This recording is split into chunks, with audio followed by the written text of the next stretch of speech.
আম্মা জান আয়েশা সিদ্দিকা রাদিয়াল্লাহু তাআলা আনহা বলেন, সুনান ইবনু মাজাহ 3850 নম্বর হাদিস।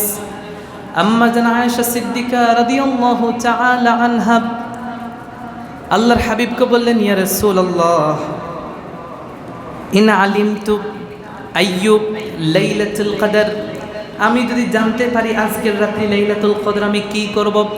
আল্লাহর হাবিব বলেন, কুলি, তুমি আল্লাহর কাছে বলো, আল্লাহুম্মা ইন্নাকা আফুউন, ওয়া ফি riwayatin আল্লাহুম্মা ইন্নাকা আফুউন কারীম তুহিব্বুল আফওয়া ফা'ফু আন্নী। তুমি আল্লাহর কাছে দোয়া করো, আল্লাহুম্মা ইন্নাকা আফুউন, ওহে আল্লাহ, আপনি তো হচ্ছেন করিম, সম্মানিত, ক্ষমাশীল, তুহিব্বুল আফওয়া, ক্ষমা করাকেই আপনি পছন্দ করেন, ফা'ফু আন্নী, অতএব আপনি আমাকে ক্ষমা করে দেন। সুবহানাল্লাহ। দেখেন রাসূল কত চমৎকার দোয়া শিখিয়েছেন।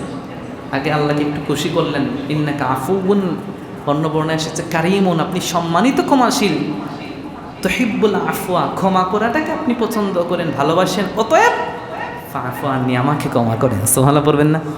আরবিতে না পারলে বাংলায় অন্তত বলবেন আল্লাহর কাছে, আল্লাহ আপনি তো ক্ষমাশীল না, ক্ষমা করাকে তো আপনি ভালোবাসেন, আল্লাহ আমাকে আপনি ক্ষমা করেন। এতটুকু বলতে পারবেন না ইনশাআল্লাহ?